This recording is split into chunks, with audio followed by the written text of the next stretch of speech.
Alright guys, in this quick video, I'm going to show you the power of chords. Now you may say we don't need music theory is outdated, it keeps you in a box. That seems like the truth, but when you truly understand music theory, it unlocks the box for you. Even a lot of these underground chord progressions, they're using really advanced music theory. For example, here's a chord progression we learned from a recent underground artist. Let me show you guys on the screen. It started off with a ninth chord, okay, in a major ninth chord. And it went up to F minor, 9, and went up to C, went down to C minor. And then when it repeated, it did something really unique. So I'll show you guys how to do it. It went to C, and then it went back to F minor 7th, but this time with a couple notes at the bottom. And I was like, wow, in underground music, they're using, 6 add 9 chords. It's pretty advanced. So what we're going to do in this video is go through the 7 levels of chords and give you guys a starting point just to show you there's levels. This video is not a comprehensive video where it's going to go over everything about how to make chords and everything like that. This video is to show you basic chord types and that there's way more to learn than you may expect. All right, so the first chord type is in the old definition of chord. It was 2 notes or more, not 3 notes like they teach you on YouTube. 2 notes or more. Look up the etymology for chords. It says 2 notes or more, the old definition. All right, so what does that mean? It means we could play a root note.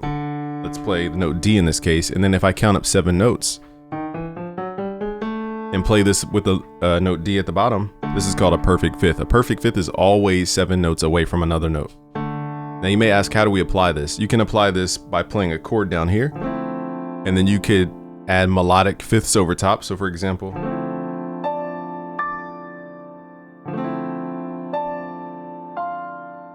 you can just add that sparkly fifth. Okay, my ear wants to hear G, so let's do.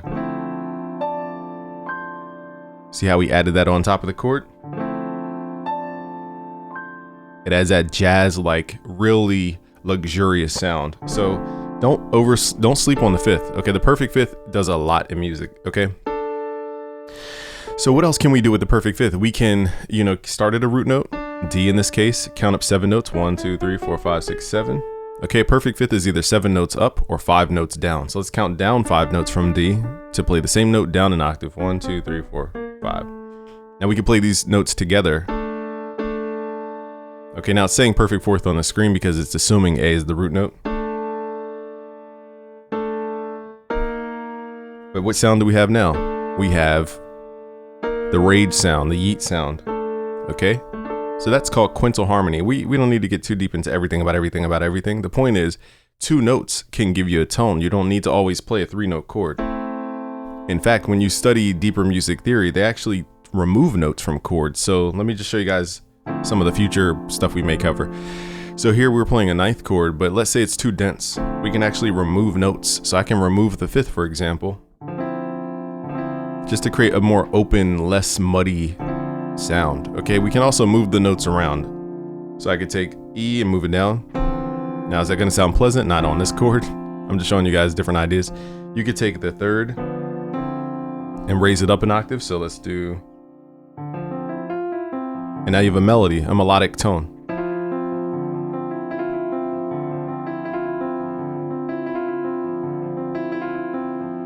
Okay, and we're removing notes. Okay, so I want you guys to really think outside the box when it comes to this stuff. Don't sleep on intervals. Look how luxurious it makes the sound, this chord.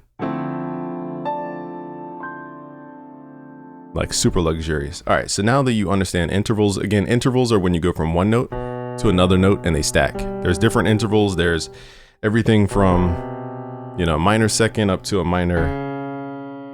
major second, up to a minor third, up to a major. There's a lot of intervals to study. You don't have to memorize them, but the most common ones are when you play a root note, count up 7 notes. It's called a perfect fifth. And also when you take a root note and you play 5 notes up. Whoops, 1, 2, 3, 4, 5. Boom. That gives you what's called a perfect fourth. They tend to always harmonize with the chords that you're playing at that root note. So those are the starting points. Perfect fourth, perfect fifth. Okay, now that you guys understand that chords don't always have to be 3 notes, now that unlocks so much more music theory, because now you're not trying to force a triad like a major chord or a minor chord. Let's talk about the next level of chords here called the triad. Now the triad can be super basic. Like I could just play C major, a 3-note chord. So 047 is the chord code for major chord, and the other type of chord we usually use is a minor chord, which is 037. So 0 is the root note. You count up the keyboard, you count up the notes one by one, 1, 2, 3, 4, 5, 6, 7, play all those notes together. Now triads are usually played with the root and the bass most of the time to make it sound more full.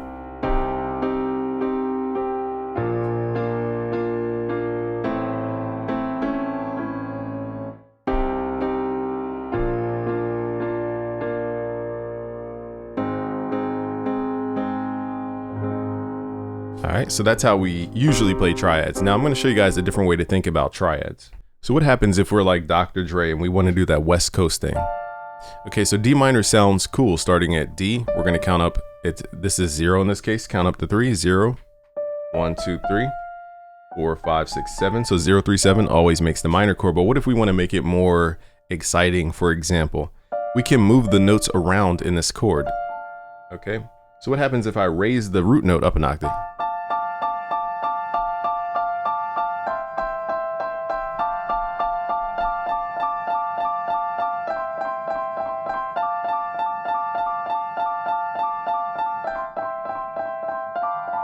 And then support this with the bass tone.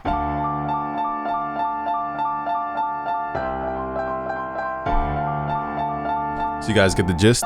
The gist is that we can move the notes around. We have 3 notes and we can pivot them wherever we want. Now the technique I use specifically is called a first inversion. You don't need to memorize this. Basically, you're taking the bottom note and raising it up an octave. It's called the first inversion because the first note of the chord is inverted up. Okay, so we're taking this D and playing it up an octave.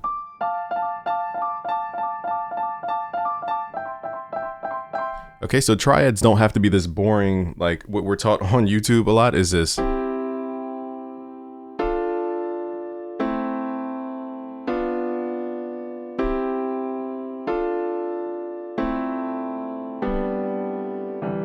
You know, like boring stuff like that. And that's not how, like, at least modern day music producers really compose. We just don't play boring vanilla chords like that most of the time, unless it's for like film or something. Then it needs to be a little more simple sometimes with strings. But triads, I don't want you guys to sleep on triads because triads, you can move those notes around and make it sound more gospel. So there's a common chord progression called a 2-5-1. I'm not going to bore you guys to tears about how to form 2-5-1. We're just going to go over the chords. In this case, 0-3-7 is the minor chord starting at D because it's the second note in the C major scale. So this is why it's called the 2-5-1, the second, the fifth, and the first scale degree. And then the chords that are played from here. I know this sounds like a lot, but go to busyworksbeats.com/music theory essentials if you guys want to learn deeper music theory. Today I have to kind of shortcut stuff. So 2 would be the D chord, 5 would be G, and then the 1 would be C. Now that's very lazy when I say 1 and 2 and 5. It should be called second, fifth, first because these are all relative systems. Okay. So the way some people do it in gospel is they'll change the chord voicing. So instead of playing G like this, they may play G where the B goes down an octave. So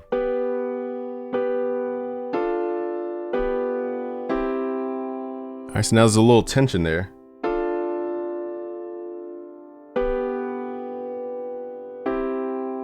Okay, and the tension comes from the B being so close to the C.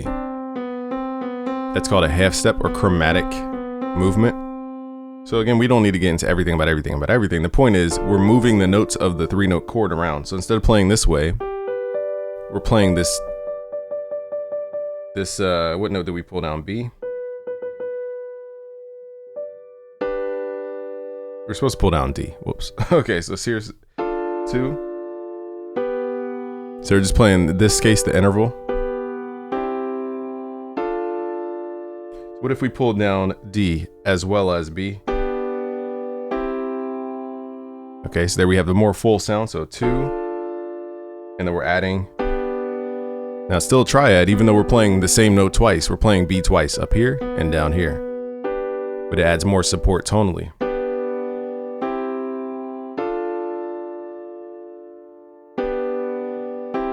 All right, now I will say the catch to that type of voicing is you will need to practice the new voicing. Whenever you learn a new voicing, like for example, I'll show you guys a little bit of what we'll cover soon. This is a major 9th chord, for example, but what if we revoice it like this, it has a much more full sound to it. But in order to play this, you have to really, really practice the voicing. So voicing, when you start breaking out of the box of just knowing a chord, that voicing is the thing to actually practice. It takes time for your brain to wrap around the new voicing. You're not going to be able to just look and most people can't just look at a keyboard and go, okay, the fifth is raised. Okay, here's how I play it. It's just not that fast of a thing. Okay. So I want to give you the proper expectations so you don't beat yourself up along this path. So far, we've covered intervals. Then we moved into triads, 3-note chords. Now let's move into something called suspended chords. So suspended chords are really simple. Basically, when you talk about intervals, you have what's called a suspended second interval, or a major second in this case. So the short answer is you could take a minor chord like 0-3-7. This is very common in trap. So 0-3-7. What if we played 0-2-7? This is called the suspended second. Because now we're playing the second scale degree. And that's all you really need in trap, like traditional trap, just 2 chords. Suspended chord, minor chord, very simple. Now there's 2 different types of suspended chords. You have suspended second and suspended fourth. What does that mean? You take the root note, count up 5 notes, 1, 2, 3, 4, 5, and then play your fifth. This is called a suspended fourth. And it adds that suspension, that mystery tone.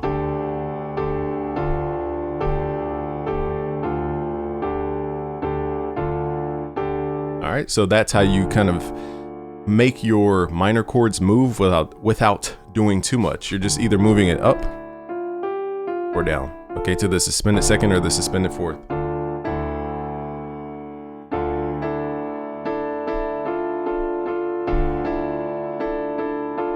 Very simple to understand that.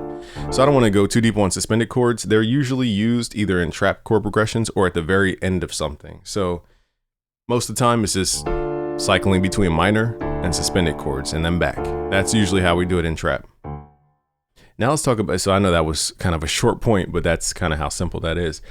So the 4th level of chord is called a 7th chord. This is where we get into more R&B territory. So a 7th chord derives from the scale degrees, and I have to shortcut this video because it's not enough time to teach you guys everything about music theory right now. But a 7th chord essentially has 4 notes in it. Now I'll give you guys an esoteric tip, is that wherever your root note is, you count up 7 notes. Okay, then find the third, whether major or minor third, that's either 0-4-7 or 0-3-7. Let's do 0-3-7. So you take your root note, count up 3, 1, 2, 3. And now you take your third and you count up 7 notes from here. 1, 2, 3, 4, 5, 6, 7.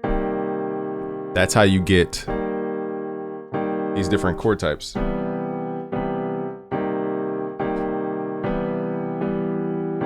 It's because the 3rd and the 7th like to move in the same direction. I call these tonal twins. It's my own term. They like to move in the same directions, okay? They're treated almost like they're mirrors of each other. All right, so that is the major 7th. Now we could play it straight out like this, or we can get fancy and start revoicing. And this is where you get into deeper music theory, is understanding how to voice chords that creates the genre. So for example, if I were at D minor 7th, I could voice it like this, or I could, raise the 3rd, which is this note here, pull this up an octave. And now we have that 90s R&B vibe.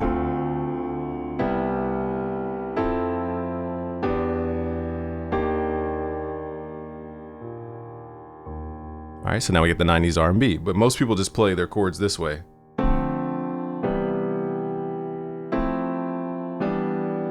Which is fine, but it doesn't have that same feel. Okay, so chord voicing is the secret that you guys want to study. It's not necessarily the chord type. It's the chord voicing most of the time, especially with 7th chords and jazzier chords like 9th chords and 11th chords and stuff like that.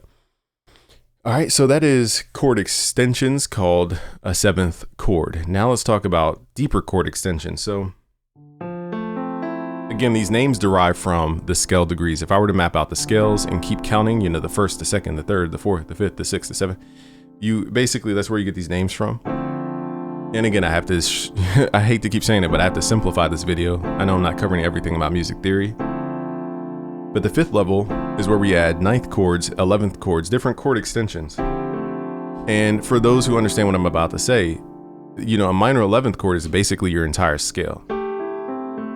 You can create a whole melody just using these notes.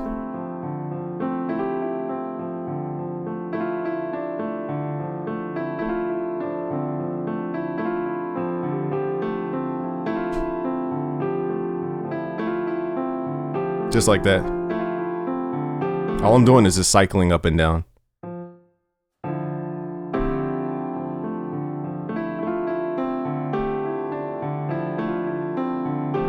All I'm doing is just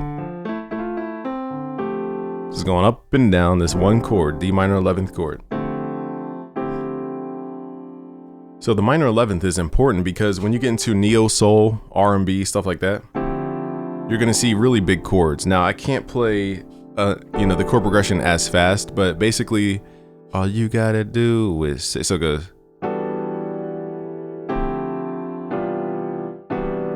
See, I don't know that third chord, so let me see. I'm going off a rough memory, but the first two chords at least. And then it goes, dun, dun. It's a little fast for me though. I don't know how they play that fast. One thing you will learn very quickly when you play chords is I don't know how musicians, they must train night and day. Because when you transition chords, almost like when you're playing guitar, it's like, how do you go from this chord to that chord so fast? Like without tripping over notes and all that type of stuff. That's just, that takes practice, but at least you guys understand the theory. So 11th chords create that R&B vibe.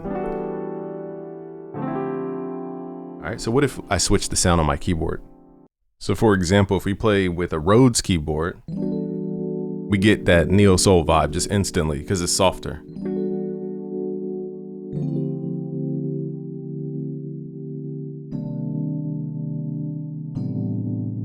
Okay, so see, I'm not playing the exact chord progression, but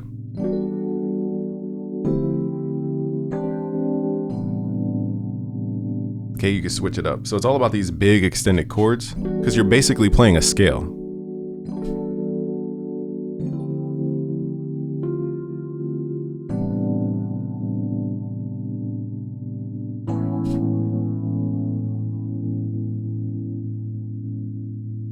So let's do it one more time just for the neo soul people out there. 11th chord.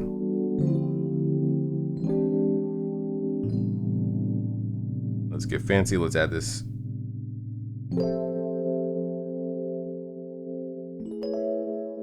Okay, it's all about just switching between this chord and that chord, but the key is to use these extended chords. I don't think in scales. Once you get past like understanding what a minor is versus a major, you'll understand, in my opinion, that scales are kind of a beginner thing. And I don't mean that in a negative sense, and I don't mean that in a finality sense. I just mean when you understand that you can kind of add whatever chord you want. Like for example, if I understand F minor is my tonic chord, and I understand the C is the 5th of F, I can add anything in between. So,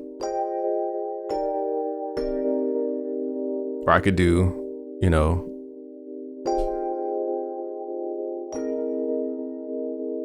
I could switch up the chord type at C. I don't even have to play a minor. I could play a dominant chord from here and then go back to F. So there's no scale I'm thinking of. I'm not thinking from a scales point of view. And I think that's what gets a lot of people in the beginning kind of caught up. They tell you to lock into a scale. That's like, a scale is almost a secondary thing, if I had to like summarize it.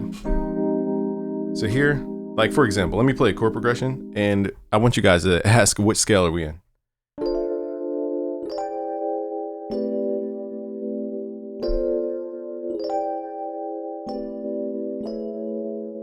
Like what scale is that from? Like we're pulling chords from all over the place. It's not the scale that I'm thinking of. I'm thinking of, okay, I want to play ninth chords. I want to do the dominant to tonic resolution half the time. That's what I'm thinking of. I'm not thinking of which scale I'm going to borrow a chord from. It's just on paper. That's how we define it. So I just want you guys to not get stuck on that level, because that's how a lot of people teach, is that you have to like memorize a bunch of scales and all the chords in the scales. It's just like, I just think that that's just limits you, in my opinion. All right, so don't sleep on those chords. All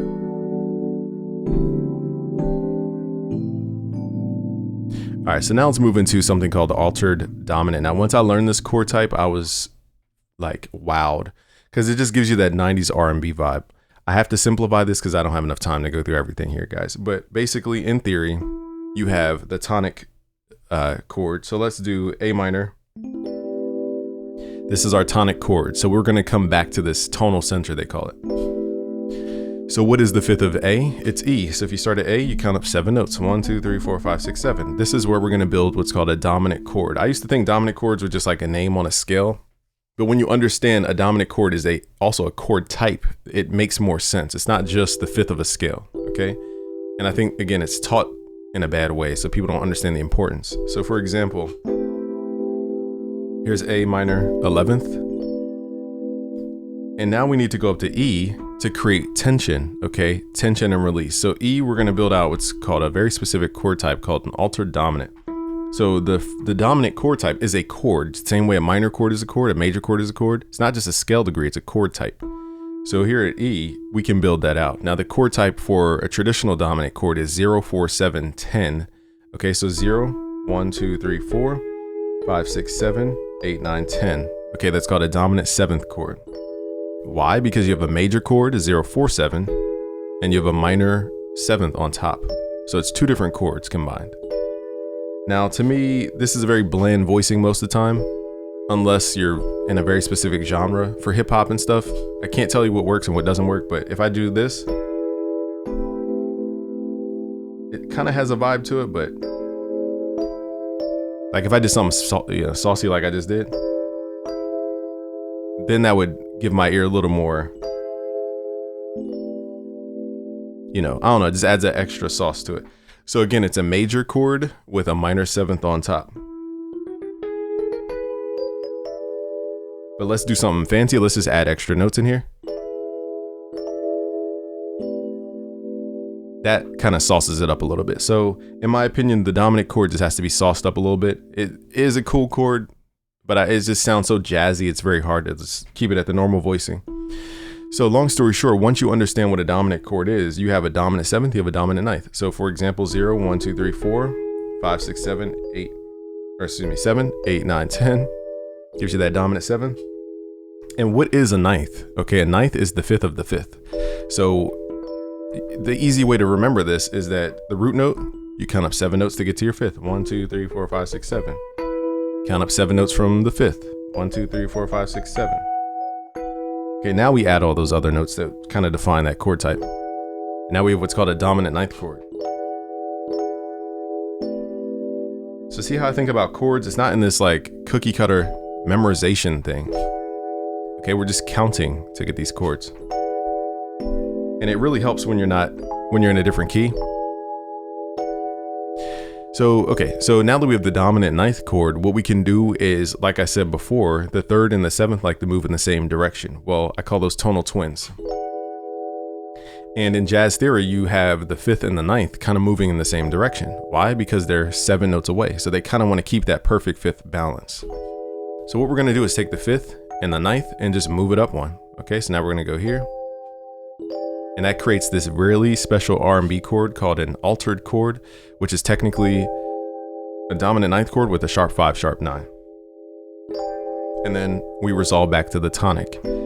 So what I'm trying to show you guys is it's really 2 chords we're worried about, the dominant chord and the tonic chord. Everything else is just creative stuff in between.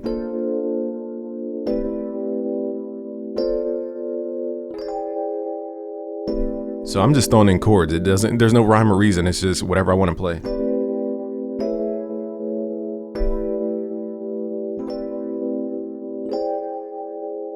And if you want to get into the Tyler, the Creator realm, you can switch the type of chord. So for example, if your root note is minor 11th, what happens if you land on a major chord instead of a minor?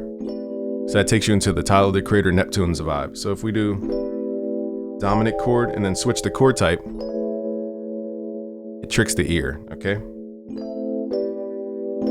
So I'm just gonna add random chords. I did not think of these chords beforehand. We're just adding random stuff in between.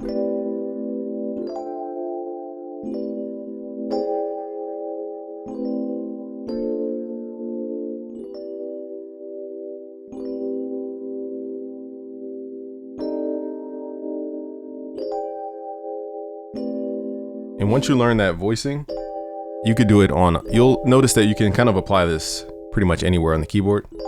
Like right here, I just did the voicing and it created a chord type for me without me overly thinking. And that's where you get into shapes. where we're just copying our like finger structure across the keyboard. All right, so those are the 7 level. Oh, excuse me, I forgot one level. Okay, so the final level is when you understand the relationship between notes, is to understand that we can play 2 chord types. For example, I could play D major in my right hand, and I could play C minor in my left hand, or C major.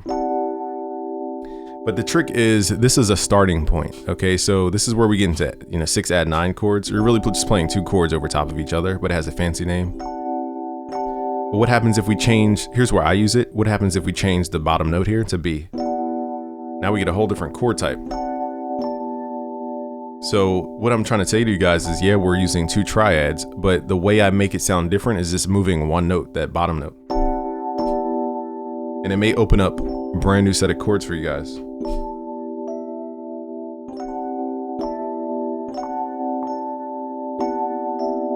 And now we have a whole different vibe.